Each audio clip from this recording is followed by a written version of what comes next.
ایک شخص بہت ہی غریب تھا۔ اس نے اپنی بیوی سے مشورہ کیا کہ ایک رئیس آدمی کے ہاں غلامی کی جائے۔ اس کی بیوی نے اجازت دے دی۔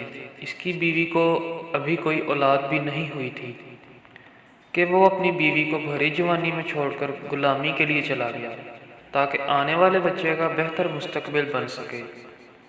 وہ دور دراز کے ایک شہر میں گیا اور 20 سال اس رئیس آدمی کی خدمت کی۔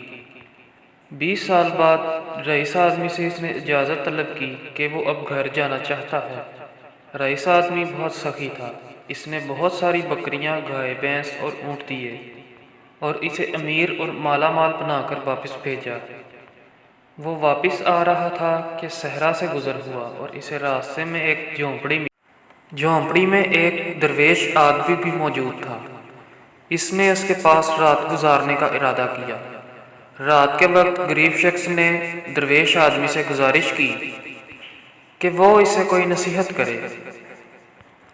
درویش نے کہا کہ میں نصیحت تو کروں گا، لیکن میں نصیحت کرنے کی قیمت وصول کرتا ہوں۔ اس نے قیمت پوچھی، کہا کہ ہر نصیحت کے بدلے ایک اونٹ لوں گا۔ اس نے کہا کہ میں مالدار ہوں، نصیحت کی جائے تو اونٹ کی کوئی بات نہیں۔ اس نے نصیحت کی قیمت ادا کی۔ بزرگ نے نصیحت کی، جب بھی آسمان پر تارے ایک لائن میں دیکھو تو فوراً کسی پہاڑ پر چلے جانا، سیلاب آنے والا ہوگا۔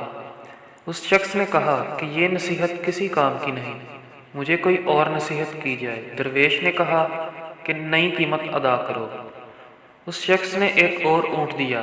بزرگ نے کہا کہ جب بھی کسی شخص کی آنکھوں میں شیطانی چمک دیکھو تو اس سے بچنا، میں قتل کر دے گا۔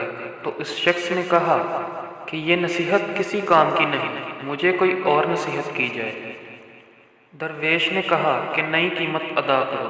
اس شخص نے ایک اور اونٹ دے دیا۔ بزرگ نے پھر نصیحت کی کہ رات کو پچھتا کر سو جانا، لیکن کبھی بھی کسی انسان کا قتل نہ کرنا۔ اس شخص نے سوچا کہ 3 اونٹ ضائع ہو گئے اور چپ کر کے سو گیا۔ صبح وہ چل دیا۔ سفر لمبا ہونے اور کئی دن کا سفر ہونے کی وجہ سے وہ 3 نصیحتیں بھول گیا کہ وہ ایک رات ایک گاؤں میں پہنچتا ہے۔ رات کو جب وہ سونے لگتا ہے تو آسمانوں پر دیکھتا ہے کہ تمام ستارے ایک لائن میں آ گئے ہیں۔ اس کو درویش کی نصیحت یاد آ جاتی ہے۔ وہ شور مچاتا ہے، گاؤں والوں پہاڑ پر چلو، سیلاب آنے والا ہے۔ لوگ اس کا مذاق اڑاتے ہیں۔ وہ اپنا مال کھول کر پہاڑ پر لے جاتا ہے اور سو جاتا ہے۔ صبح اٹھتا ہے تو دیکھتا ہے کہ نیچے سیلاب آ چکا ہوتا ہے اور سارے گاؤں والے غرق ہو جاتے ہیں۔ وہ کچھ دن پہاڑ پر رہتا ہے۔ سیلاب کا پانی اترتے ہی وہ اگلی منزل پر چل پڑتا ہے۔ ایک اور گاؤں میں پڑاؤ ڈالتا ہے۔ ایک شخص کے گھر قیام کرتا ہے جو کہ باتیں کرنے کا بہت ہی اچھا معلوم ہوتا تھا، لیکن اس کی آنکھوں میں وہی شیطانی چمک دیکھ کر چونک گیا۔ بزرگ کی نصیحت اسے یاد آتی ہے۔ رات کو وہ اسی کشمکش میں اسے نیند نہیں آتی۔ وہ اٹھا اور بستر کو اس انداز سے پھیلا دیا کہ معلوم ہوتا تھا کہ کوئی سویا ہوا ہے۔ وہ آدمی آیا۔ اس کے ہاتھ میں خنجر دیکھ کر وہ پریشان ہوا۔ وہ آیا اور بستر پر خنجر مارنا شروع کر دیا۔ یہ آیا اور اس کو پیچھے سے پکڑ کر مارنا شروع کر دیا اور اسے باندھ دیا۔ پولیس کو بلایا اور اس کو پولیس کے حوالے کر دیا۔ آخرکار وہ رات کو اپنے گاؤں میں پہنچتا ہے اور اپنے گھر کے پاس جا کر دیکھتا ہے کہ گھر میں اس کی بیوی کسی نوجوان کے ساتھ والی چارپائی پر سوئی پڑی ہے۔ اس شخص کو غصہ آیا اور دل میں خیال آیا کہ میں اس نوجوان کو قتل کر دوں۔